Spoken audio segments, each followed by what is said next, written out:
Today on Knoqout MMA Radio, we got the infamous Bloodstain Lane, the king of controversy. He was at Strikeforce last Saturday. Bloodstain, what's up, buddy? What's up, brother? How you feeling? I'm good. Unfortunately, the event didn't end the way we wanted it to, huh? It was pretty good in the beginning, but then when Bigfoot fought Fedor, it just wasn't his night, I guess. Well, you know what, man? At the end of the day, it was disappointing to turn out. But remember Fedor, the fight was stopped because of the cut. He didn't get knocked out. He didn't get subbed. And to tell you the truth, I became more of a fan of him after that fight because the fact that he took a beating for 5 straight minutes, was in all kinds of crazy sub attempts. He took Bigfoot's best and didn't give up. And if that doesn't get you to make you respect the guy even more, then there's fucking something wrong with you because like I said, I mean, Bigfoot had a 55, 60-pound weight advantage, and Fedor's weathered that whole storm for 5 minutes of abuse. So, it wasn't his night, but Fedor will be back, and you know what? He needs to start fighting more often. I think the ring rust might be starting to catch up to him now. In this day and age, you got to fight, at least 2-3 times a year. So, sounds like he's getting ready for another fight soon. So, Fedor will be back. I ain't too concerned about that. Yeah, man, I'm looking forward to it. Watching it at home, it was kind of weird. It was difficult seeing him, get dominated like that because we're so used to him. He would get dominated, he would get hit with a good shot, but he would somehow manage to win and come back. With that being said, how do you think he's gonna fare against Overeem or Werdum if he ends up fighting the winner? The loser of that fight. Listen, I always believe in Fedor. You know what I'm saying? No matter what, I guess, I'm just a Fedor, fanboy, to say the least. But, I really, really feel like Fedor could beat Werdum. I know I'm not going to say the first fight was a fluke because it wasn't. Werdum's a highly skilled fucking heavyweight, definitely a top 10 guy. I really believe Fedor might have problems with Alistair because Alistair's just, look at the guy. The guy's a monster, Yeah. So, out of all the heavyweights in this tournament, I think Fedor would have the most problems with Overeem. That being said, can he beat Overeem? Yes. To me, it's a, 50-50 fight. But, yeah, and to be honest with you, RCB, we're cool with both people, both camps. So I'd probably just remain neutral for that fight, Oh, absolutely. Absolutely. Now switching gears a bit, what was your experience like being at the Strikeforce event, being right there when all of this is happening? I tell you right now, it was absolutely fucking electric, bro. When to see Fedor fight live, the greatest MMA fighter of all time, in my opinion, I got fucking goosebumps, bro, chills, watching him fight, his entrance, everything. It was truly an experience I'll never forget. The whole week, I did a lot with the Strikeforce thing. I went to the little fan expo they had. I went to the press conference. I went to the weigh-ins.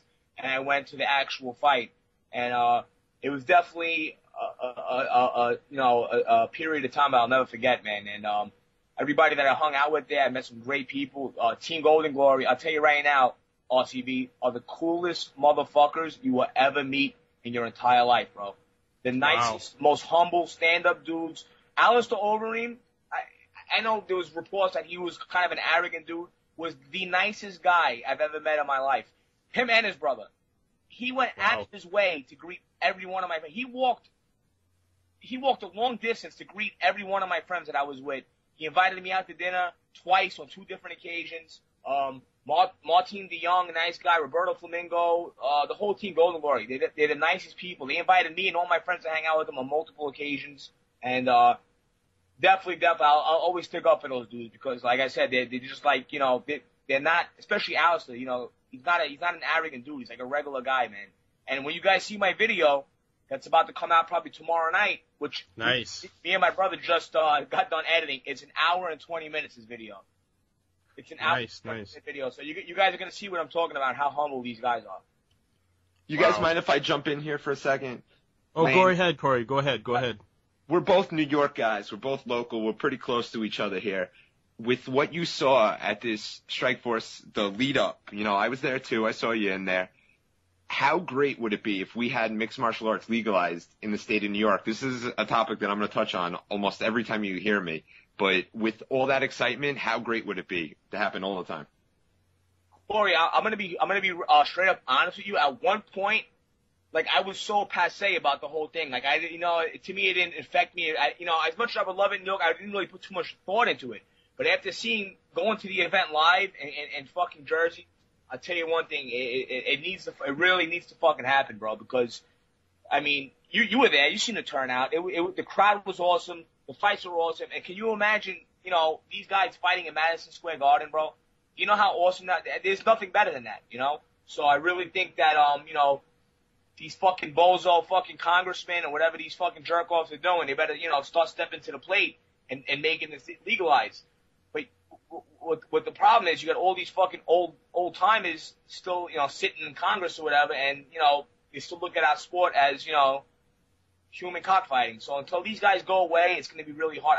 A lot of people are saying 2011, 2012. I tell you the truth, I don't see it happening for another 4 or 5 more years. That's my opinion. Wow.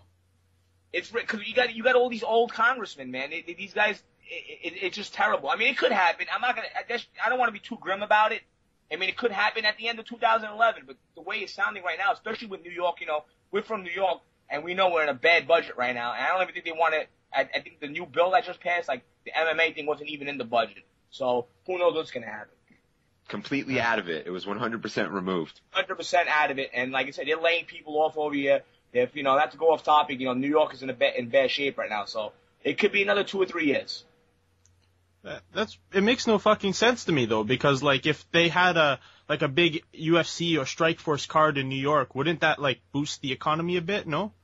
It's at the end of the day, it's all fucking politics, man. It's these guys. I still believe that there's a lot of these shady boxing promoters behind what's going on. Because New York is a boxing town, and who knows what's going on. I mean, you had what's the guy's name, Bob Riley, comparing boxing to MMA. Right then and there, there's something going on in the boxing. And I love boxing just as much as I love MMA. But yes. It's definitely some shady shit going on behind the scenes. But until these guys go away, it's going to be a hard time getting our sport over here. Which is a shame because, like you said, RCB, the fucking money that it would generate, it would be insane. You got to figure that if the UFC came here, they'd have a fucking expo. They'd give you the whole shebang. You know what I'm saying? The expo, the event, everything.